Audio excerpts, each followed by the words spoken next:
Welcome to Chat MTG Live. I went to Magicon Atlanta. I'm going to talk about it. It's going to be a long video. I'm going to show you stuff I got, give you some of my thoughts. But if you just want to know if you should go or you shouldn't go, you should have gone. It was amazing. So, first off, if you're watching this, I went with a guy named McKinnon, who you may have seen on our streams before. I had an amazing time with you, McKinnon, and it was a blast. It was life changing, and I'm glad to have shared it with you. And I hope that we'll get to do many more in Atlanta. McKinnon said that they've confirmed that there will be more Magicons in Atlanta, so looking forward to it. With that being said, the con was massive. I mean, it was packed. From what we've understood from people that we talked to that were judges or players, or even some like people that work there, they said that this was the largest as far as like size, like space that they've been to, as well as the largest amount of people. And I haven't looked up a number, but the building that we were in is up to 1.5 million square feet. And based off of the layout and the map that I looked at, I think we were close to half of that as far as square footage goes. And the estimate of people that I heard a number getting thrown around was like 20,000 people, which is a lot. And honestly, it was probably more than that. So McKinnon and I went. McKinnon graciously bought me a weekend pass, and I'm grateful for it. Again, it was, oh my God, it was amazing. And like I'm still like running on that high. Today's October the 1st, so it's a Wednesday. And I mean, it was if you love Magic or you enjoy it at all, like it was amazing. I'm probably gonna say that a million times, but yeah, I don't know. It was just, it was great.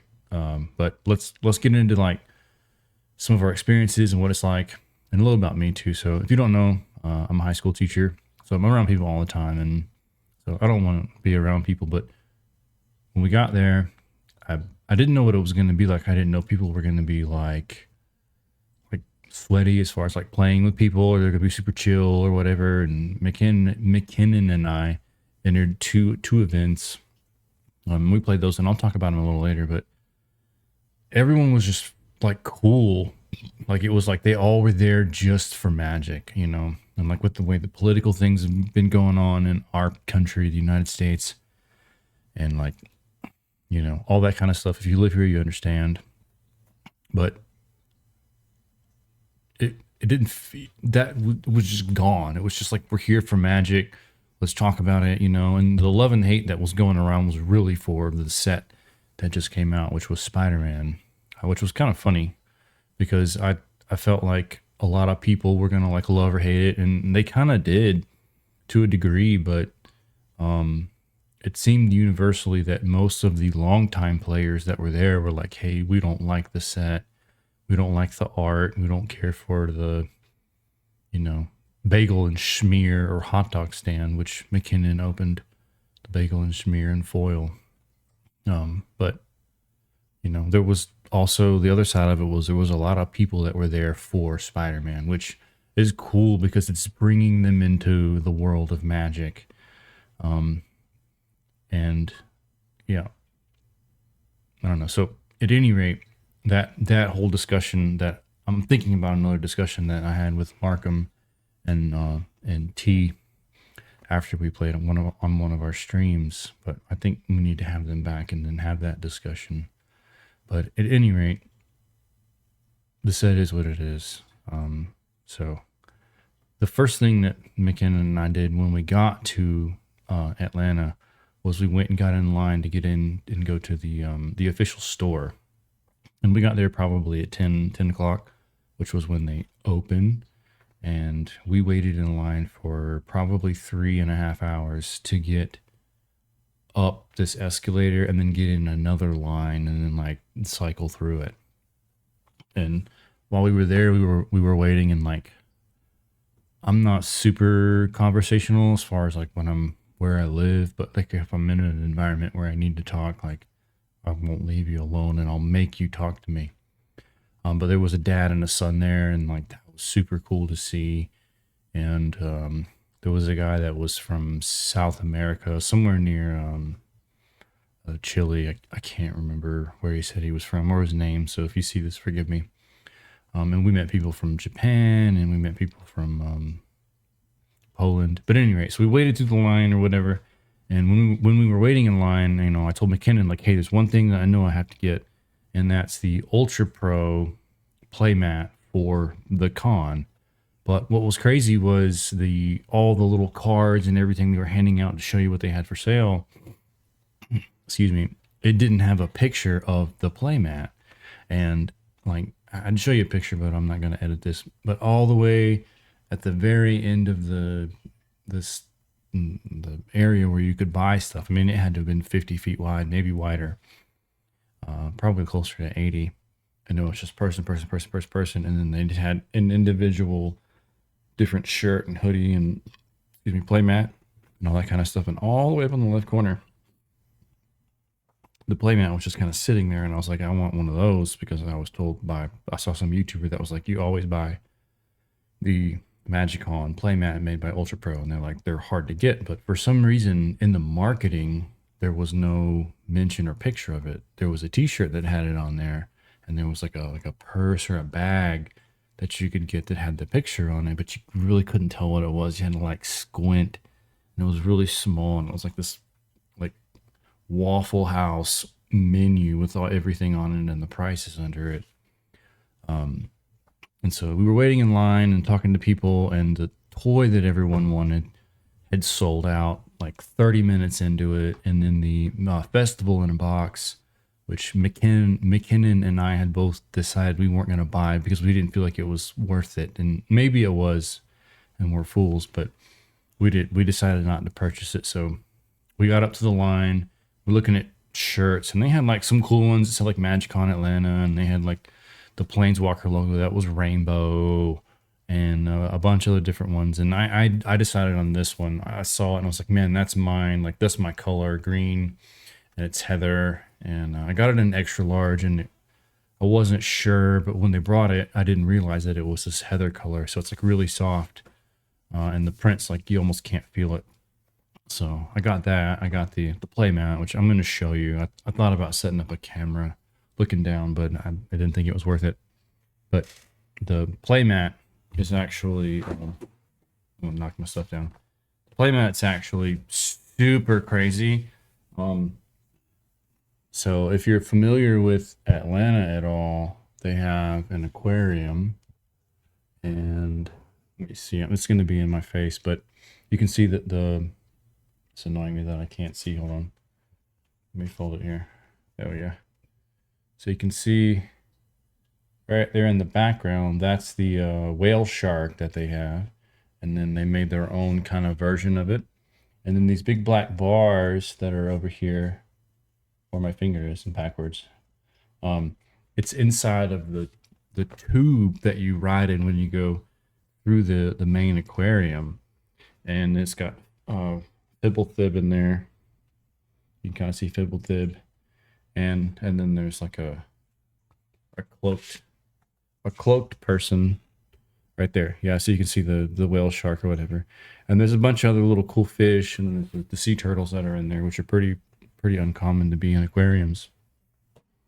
So I rolled it out. This is after we had checked in and got everything, and I rolled it out and I looked at it and I'm like, oh my God, this is incredible. This is Atlanta aquarium. I have a saltwater tank, which you can't see, but there's a filter in the room. And so I love that, which made it even more special. But I saw it and I was like, that's incredible. Glad I bought it. And McKinnon was like, I need one of those. So the next day we got up early. We got there about 8 o'clock, and we waited in line for 2 hours to get on an escalator to go up, and then wait another 45 minutes. And when we were waiting in line, I'm like, well, I'm here. I might as well buy something. So I bought the, which apparently sold out in 30 minutes. Let me grab it. I didn't put it up over here. Was this toy, which has got like the, well, you can see my reflection or whatever, but it has the Spider-Man anti-venom toy and then the promo in there. And I don't know if they're going to be selling these again or not. It kind of seemed like they weren't, but then if you look online, you see people pre-ordering it for like middle of October. So I may have wasted my money. I don't know, but I bought it basically to essentially either keep the card or resell it depending on when it does. But it'll be a cool memory and a reminder that you should just get there early to buy the exclusive stuff. And the reason we bought this one was because of the guy that was in front of us from Chicago was like, this is the toy to get. So that's what we bought. And it may have been bad advice, but I don't think it was.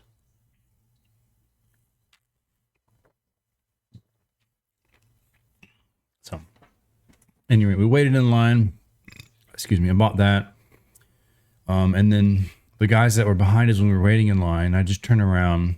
I heard they had an accent, so I like made them talk to me. I was like, hey, I'm Ryan. Like, where are you from? Here's your accent. And they were from Poland. And they were there to judge the standard event.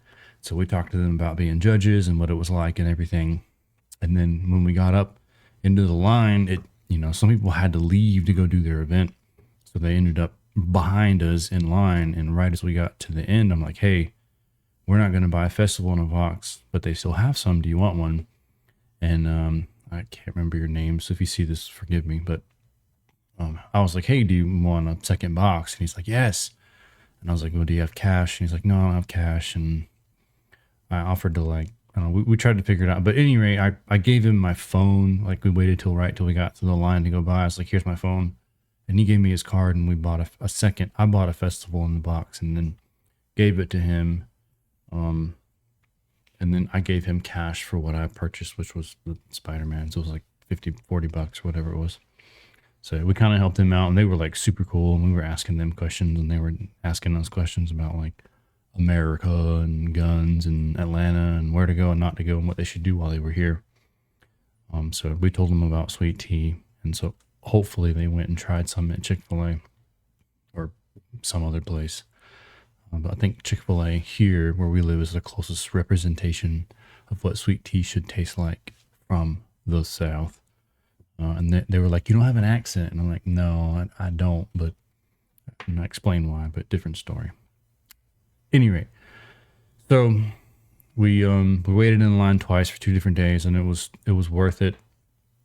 So the after we did that, we did our first event later that night.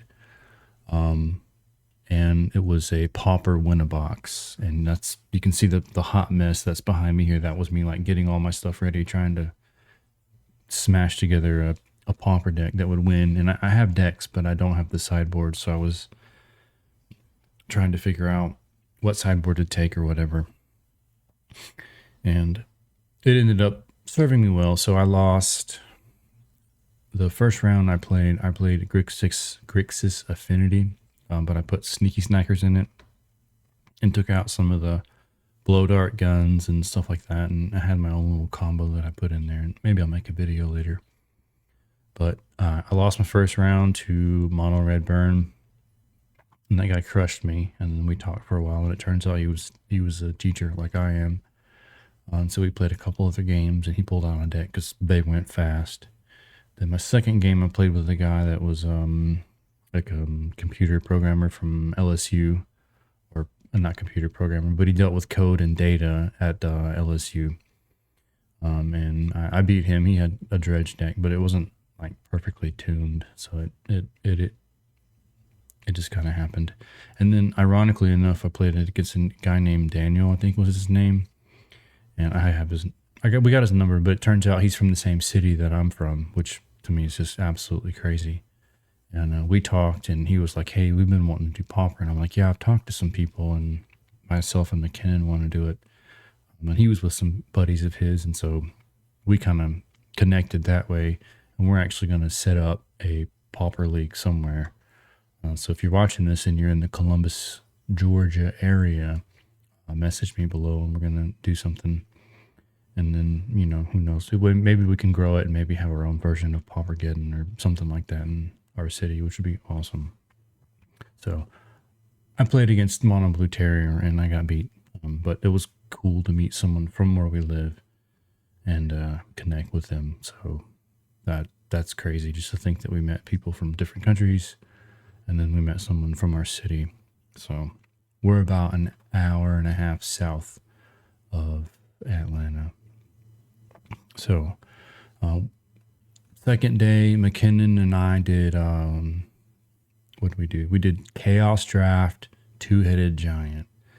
And when we got done with it, McKinnon and I talked, and we both agreed that we had more fun drafting the cards than we did playing the game. And whenever you play Magic at the tournaments, you get these tickets, and they're little cards, and they'll say like 100 tickets, 200, 400, 1,300, 1,000, whatever.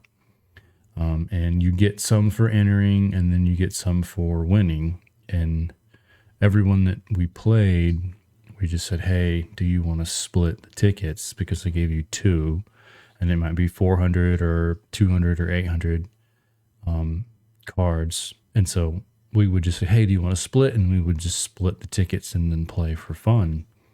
And then we got an odd number of tickets one time. So it was like, it was 1,000 tickets for the win, and we were like, hey, we'll take 400, you take 400, and then whoever wins gets the 200. And so the Two-Headed Giant was fun. The draft was amazing. Playing with people was pretty fun. But we had more fun doing the actual draft where you pick individual packs and then open them and then pass them. That was the most fun. And we had a good time doing that. So at the end, we turned in our tickets. We turned them in pretty early. I heard some people talking before we talked to somebody. They were like, yeah, you need to take your tickets and go early to get what you want or it's going to be gone. And so after we finished the Two-Headed Giant, which was about 4 o'clock on Saturday, I think we went to the room and then came back and we were like, all right, let's go ahead and get what we want. And McKinnon wanted to get a play mat that was like I don't remember. I think we had 10,000 tickets. I'm pretty sure the guy miscounted, but he gave us like 10,000. And McKinnon got a play mat for, I can't remember. It was like Grand Prix Detroit or something like that. And it was Spell Sky, and it was like 8,000. And he really wanted it. And I'm like, man, there's stuff up there that I want, but it's not stuff that I need. So he got that. And then I got a regular booster pack of Commander's Masters, and I opened it and I got a Great Hinge, I think is what it's called. So I sold it to a vendor later, and that worked out well. I got like $45 for it, which I know it's not what it's worth, but if you sell it on eBay and fees and time and all that, it was like, yeah, we'll do it. So those were the events we did. As far as the games we played with a couple people that we met. It's really cool. There was like a command zone you can go if you want to play Commander, and you just see a table that's set up for 4 people. And there was 2 guys that were sitting there, and we were like looking to play. And McKenna was like, "What do we do?" I'm like, "We just find 2 people and be like, hey, you want to play?" So we walked over and we were asked the 2 guys that were like, he's like, "Oh, they're sorting through their cards." I'm like, "They're waiting to play." So I was like, "Yeah, I'm sure they'll play with us." And so we went over and we kind of sat down and we're like, "Hey, do you want to play?" And it turned out to be a guy named Chad and Bryant, and they were from Jacksonville, Florida. So we played 2 games with them, and then McKinnon got the number from Bryant and was like, "Hey, we'll hit you up tomorrow. We'll play some games," and that was cool. So yeah, I mean, we played some other games. I got to play a Pauper game with somebody randomly when McKinnon and I were practicing, and yeah, it was incredible. So we the Black Lotus VIP thing, we kind of saw what they had to offer there, and for $900 or whatever it was, they send you like a backpack and a play mat. They mail it to you. and you had like an area where you could go and hang out, and it was like a tavern or whatever, and it looked like they had a stage where there was live music. But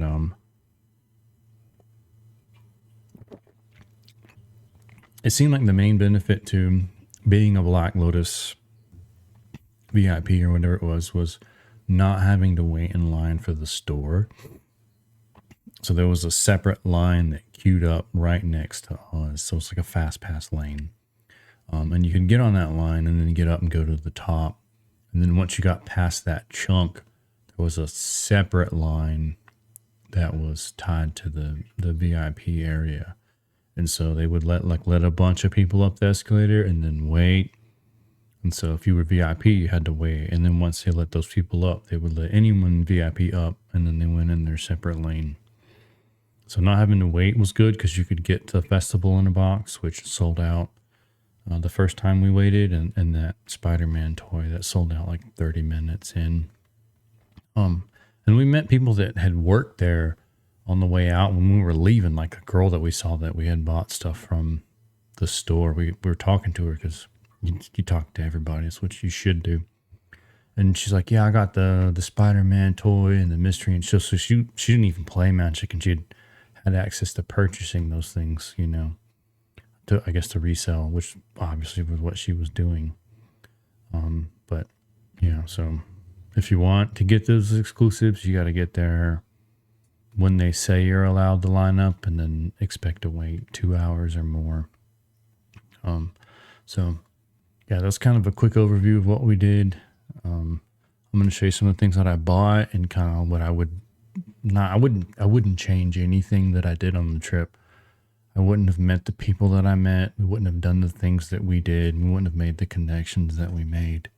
But for the next trip, I'll share some of the things I would have changed. So like I said, I would have set up a camera. But yeah. So if you signed up for the weekend pass, which is what McKinnon got us for, the premium weekend pass, you got 3 collector boosters of Spider-Man. You got 2 of the Avison promos, and then we also got 2 other promos we didn't know we were getting, or I didn't know, which was the Airbender promo and the James J. Jameson promo, excuse me. So let me show you real quick the playmat, and then we'll go from there.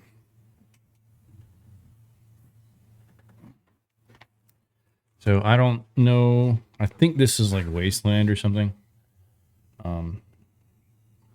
But this is the playmat that I got, and that's, you know, that's from the premium weekend. So you couldn't buy this. But I have one, and I have a plan with it, but we'll see what we do with it. So you get that. We also got this amazing Spider-Man 1 comic book, which I'm selling. I have it listed on eBay right now. They seem to be selling for like $60. I had someone that messaged me about like the spine of it, and were asking me kind of some technical questions, which I think is from a comic book collector. So I won't be able to answer the quality questions, but I'll just send some pictures, because with eBay, if you tell them or say it's a certain thing and you ship it, it doesn't match, they can get their money back or make a claim. So I'm going to respond to the guy a little later and send him a picture of the spine, which was what he was worried about, and some of the corners. So I'm imagining he's talking about like down here at the bottom or whatever. I would guess they want to attempt to grade it. But if I can get $60 for this, I'll take it. And if someone else can make money off of it, good for them. But it's on eBay now. I don't have the example of the J. Jameson card because it actually sold last night while I was asleep, and I shipped it today. I got $35 for it, plus them paying for shipping, minus fees. The Soka Bold Boomeranger, which is the card here. You probably look it up to see it a little bit better. This is the Avatar Airbender, I guess is what it's called. Forgive me for not knowing or calling it wrong. This is a promo they gave us, and this set's not out until December, the end of it. So this is also on eBay. I think I've got it for $35 or $40 is what they seem to go for. So we'll kind of wait and see.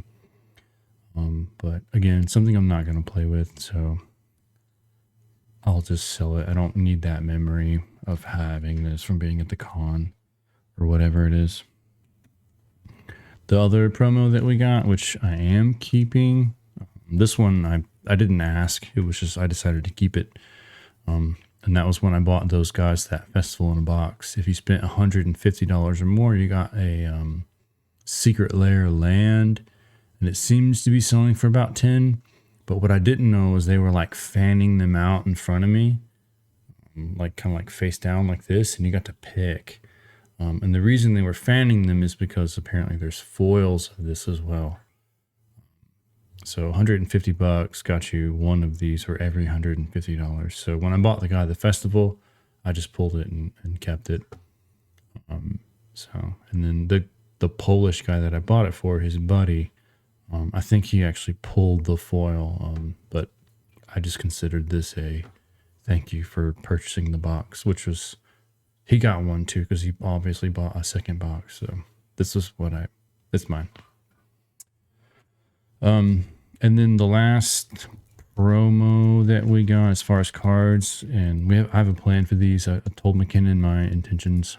I'm going to have him open his probably tonight or tomorrow. But you get 2 of these foil Avacyn Pilgrims. And my plan with these is to get them graded. And not because they're worth anything, but as a way to commemorate our weekend together. And when I tell you I had like the most amazing time ever, I had the most amazing time ever. Like I'm gonna live on that for until the next one. Hopefully it's just as good. But I'm gonna open these. We're gonna send them to Beckett. You know, I think that's where I want to send them to. The grading's pretty cheap. It's like $17, but the shipping back's like $28. So I'm like, crap. So I have to figure out if I'm going to have them graded or not at Beckett. And then if I do, I may throw 1 or 2 that I have from another set, because the shipping's probably the same. And what the heck, right? I mean, Magic people don't grade cards, but could be cool. So we're going to grade these, at least these 2, and maybe one of McKinnon's if he thinks he's got a better one. But I'm hoping we get one of those cool black labels. Maybe we'll be the first or the only ones with them. And they'll stay with us forever. The next thing that was kind of cool was they had like a Spider-Man area set up where you could go, and they had like a word puzzle kind of thing. So they had newspaper articles, and it was set up like the Daily Bugle, and there was a guy walking around dressed up giving out newspapers and stuff. And you could do the activity, and when you did, you got like a starter deck for Magic, which has like 2 20-card decks in it, and you can play against them. So you open them up, and it's got rules. But currently, at least right now online, there's 2 cards that you can get. So McKinnon and I both did it twice, and we each got the black, this thing, I don't even know what it's called, Venom Eddie. And then we got the Spider-Man something. It's white, but those are selling pretty high right now, at least like in the $30s or $40. And they're different because they're from a different sheet. They have the little spider logo instead of the Spider-Man circle. So we did that twice, and we got those. And yeah, we kind of cheated, but we were exhausted. So, but it was kind of fun because there was only one way to know if you knew what to do. You had to like go over this little spot where there was a teapot and like open the drawer, and then it gave you the final clue. So that's that. And then when we opened the collector boosters, I got these Spider-Man foil lands, and you can hate on the set as much as you want. But these lands in foil, McKinnon gave me his. They're pretty freaking cool. The regular ones are all right, but the way that the light pops off of that spider web, you can't see it in film. It gives it a depth that I've never seen on a Magic card. So I'm happy to have these. Thank you, McKinnon. As far as cards that I bought, we're kind of going around in circles here.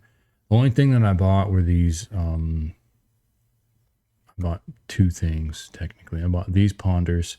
I got 3, and then one of the guys that we were playing with, Chad, he had a binder, and I opened it up and saw it and was like, I want that.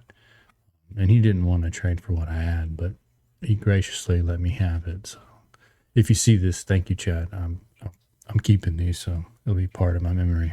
I should have had you sign it. That would have been fun. So kind of moving on from that, my collector booster packs. I opened like some gas, like some good stuff. I didn't get the Soul Stone. I saw a video clip which we missed it, and I'm sad we didn't see it. But they had a gauntlet in a glass case, and I saw that. But there was one Infinity Stone in it, and it was the Soul Stone, I think, which is the one that's in the packs. And then they had in the sleeve the textless Soul Stone, which I was like convinced I was going to open it, but I didn't. But these are the cards, the bangers that I got from the Spider-Man set. So I got the Opposition Agent, and I attempted to sell this to the same people that bought my Hinge, Great Hinge or whatever it's called, and they didn't want to give me like anything for it because it's too new. So I got that, which is like $25 if you buy the regular one. I got 9 limes, which is not worth a ton, but I thought it was a cool card. I don't really care for the art, but what it does is great. So it's kind of cool. We have the Spider Punk looking card, which I don't think could be a good commander, but it's still a really cool card. I kind of like the art where he's like running around looking like a punk and with the spikes and the guitar and all that. That was kind of cool. We got this land, which it's kind of weird because the multiverse passage, as it were, it says it enters, choose a basic type, then you can pay 2. If you don't, it enters tapped, and then choose the land is the chosen type. So for 2 life, you can pick any color you want. So it's a single color, but it's still kind of a cool way to do mana fixing. And I don't know if it's going to be worth anything, but I intend to keep it. I wish it was foil, but what do you do? And then we have the Ghost Spider Gwen Stacy, which seems to be popping off price-wise, and it's the foil one. So we have that as well. So that's most of the pulls. I had some other ones that were like notable, like $4 or $5 ones. But my packs compared to McKinnon were way better. Oh, I missed one. This one I like the art on it. It's kind of cool. I like the orange, but it's sewn in half. And this one's kind of valuable right now because it's foil. But they also just printed this in the Deadpool set. So I don't know, but it's cool. So if you know me and you want it and you want to trade for it, I'll trade. The last 2 like main things that I learned and got at the con. This one is probably my second favorite thing that I got, or maybe my third. But it's kind of hard to say. But this is Ginger Brute. I got it signed by the artist Vincent Proc. I think that's how you say it. If I'm saying it wrong and you see this, I'm sorry. But I paid $10 for the card. And what it is, which I didn't realize what this was there was a bunch of people that were advertising APs, which are artist proofs. And each artist gets a set of cards shipped to them for proofs for approval for the set. And I assume when they approve them, they keep them. And if they don't approve them, they have to ship them back. And then the final card they approve stays. And so I talked to Vincent, and this is an artist proof. So the back is my kid's coming in. Hey, give me a minute. Love you, bye. So this is an artist proof. So the artist proof is actually no back on the card, so it's white, and then the front is the actual card. And I saw these everywhere. I didn't know what they were, but knowing what I do now, I probably would have allocated a little bit more money buying them and then having them sign them. So most artists charge a fee for the signature, which is fine. They're there to make money. But the signature for Vince was $5, and some were $5, some were $2, most were $5. And then you can get different color waves. So like this one's a shadowed, so they sign it in black, and then they add like a shadow under it with a paint marker, which he chose gold because it matches Ginger Brute. But yeah, so like it was technically this was $10 for the signature, and some artists only wanted $5 for a shadow, and then someone would do like multicolored or rainbow. And McKinnon and I, when we went, they were like, "Oh, what do you want?" And we're like, "Well, you know, we want shadowed or whatever, but we just want you to pick. We don't care. Like you choose. We you know, you're the artist. It's your card." And I think doing it that way, we got kind of some unique things. But at any rate, so Vince said that the old lady that's in here is actually his mother, which I thought was kind of funny. And then he also told me that when he drew, I think it was his mother. It might have been his grandmother. One of the two. Sorry, Vince. But he also said that when he drew Ginger Brute originally, the frosting on his face was red, and the Wizards made him change it, and he didn't like that. But that is what it is. So the proof was 10, and Vince got 50 of them. I have 1, which to me is just so freaking cool.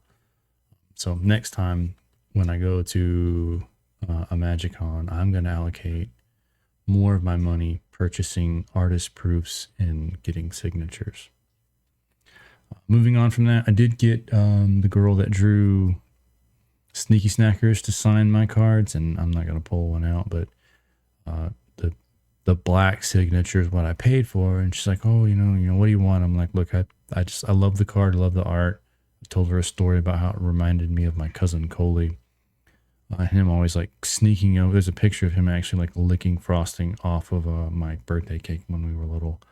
And I don't know if she resonated with her or whatever, but she didn't sign them in black. She signed them in purple, which kind of matched the Sneaky Snacker theme. And she did it in a way where it wasn't in front of the text, which I thought was incredible. Another card I got signed, and this was my Mark Poole, who's drawn a ton of cards: Birds of Paradise, Ancestral Recall, whatever. I brought this one, which is Crusade. And I know this card's banned by Magic, but I was polite and I asked his assistant. I called him over and was like, "Hey, will Mark sign this?" And he's like, "Yeah, Mark will sign it for sure." He's like, he's not happy with the decision, but he's like, "It's fine. He'll sign it." So I was like, "Sweet." So I gave him the money to sign it, and Mark only charges $2 to do a marker, which I think's like incredible. Makes it attainable for anybody. And then if you want like colored or shadowed or whatever, he'll do that too. Yeah, so I brought it up. We talked for a minute, and we discussed our opinion on the banning of this card, which we thought was kind of silly. And they were saying that they think they may actually unban the card. But I don't know if that was just chit chat or what. But I got this one signed. I thought I left my copies at home. As it turns out, I had them in a different box. But McKinnon had the one that I gave him. So I got it signed, which is super cool. So I'm happy to have a Mark Poole signature. While I was there in line, I actually was I wanted Mark to do a sketch for me because he's the GOAT as far as I'm concerned when it comes to Magic cards. And they were like, "Well, what do you have for him to sketch on?" And I don't have anything, you know. And they sell like booster packs where you could open them and get a sketch by Mark or whatever, but they were like way over my financial means. And so I was like, "It's cool, no worry, you know, thanks, good to meet you." Shook his hand, you know, thanked him, moved on. Well, about 5 minutes later, I reached into my pocket and I realized that I had been making tokens for me and McKinnon, like hand-drawn ones, for our Pauper decks. And in my pocket was one of my blank tokens, and it's a it's a off-white piece of paper that's spray glued on top of a basic land, and then like cut out. I cut it out by hand, but I'm really good at it, so it's like it's near perfect. So I'm like, oh my gosh, I need to go back and ask. So I went back and asked his assistant or whatever. I was like, hey, would he sketch a card on this token? You know, just a picture. And then he was like, well, what do you want? I'm like, it could be a smiley face and the signature. Like, I don't care. You know, just I want a sketch from Mark. And he's like, well, hold on. So he leaves and comes back, and he's like, well, you know, Mark said that he would do it. And he said he would sketch a bird, which birds of paradise, right? Like, yeah, that's amazing. And I was like, it didn't. He's like, do you have any? Like, no, like I don't care. I would like to have. I would appreciate having a sketch by Mark, and then just a signature. And he was like, cool. And it's like, yeah, I'll do it. And I'm like, how much? And he said, oh, 20 or 30. And I'm like, okay, 30, done. He's like, but you got to get back in line. I'm like, yep, no problem. So got back in line, and walked around or whatever. When he came back up, I was like, hey, Mark. And he was like, hey. And I was like, you know, he said that you'd do a sketch for me. And he's like, cool. And what do you got? So I gave him a blank token, and he sketched a bird and the mountains, and then he dated it 2025 and signed it. And I'm gonna show it to you. So this is a sketch by Mark Poole on a token that I made, and then there's the front, and then there's the back. So it's actually pretty freaking cool if you ask me. So this is like the one thing that I got that I'm super happy with, and Mark will never see this, but I'm very grateful for it, and I intend to keep it forever. And even when we got done, McKinnon and I were talking about like what he drew and maybe the bird being higher or lower, and I'd seen pictures of him of a few other sketches that he did for people, but it seems like super rare that he does these for people. Like, I know he'll do them in advance and then sells them in his little packs. But to just have a Mark Poole sketch like this, it means it's amazing, you know. And I've been playing the game for a really long time. And then he signed it in red, and I was wondering, I was like, why did he sign it in red? And then, you know, the bird's red. And then there's also the volcano and some other details that he drew. So this is my favorite thing that I brought back. And I kind of thought about sending it in to get it like slab. Beckett will do like a signature thing, I think. I thought about doing that. I thought about just keeping it for what it is, you know, and I can use it as a proxy. It's a little thicker, and it would be obvious if I was going to draw it, but I don't care. You can deal with it if you play with me. So, you know, I saw some other sketches that he did that were selling for like $800, and it's not about the money, but super freaking cool. And again, not that you're going to see it, but Mark, thank you. This is so cool. So that's basically everything. So as far as going back and next year, what I plan to do, obviously I want to allocate some more of my resources financially for getting cards signed, and then maybe purchasing some more of the artist proofs, which, you know, it's kind of niche and not everybody's into it. But if I put this into a deck, nobody's gonna know that it's an artist proof. And if I'm in a tournament, it's not legal, but outside of that, like, this is pretty freaking cool. And so anytime I play it, I have a cool, like, yeah, look what I have, you know. I've got an artist proof, like, you know, deal with it. So pretty incredible. Yeah, so I mean, that's the basic of it. I know the video is definitely long, but if you're on the fence about going or you're not sure, I'm telling you, if you love Magic or you enjoy it, you got to go with a buddy. I met a lot of people that were by themselves, and they were just kind of like, you know. And then one of the guys that we played with at our table, randomly, the guy that came up and played Pauper with us, had a friend with him, and he was just like not into it at all. So I think he brought somebody with him that he thought would enjoy it.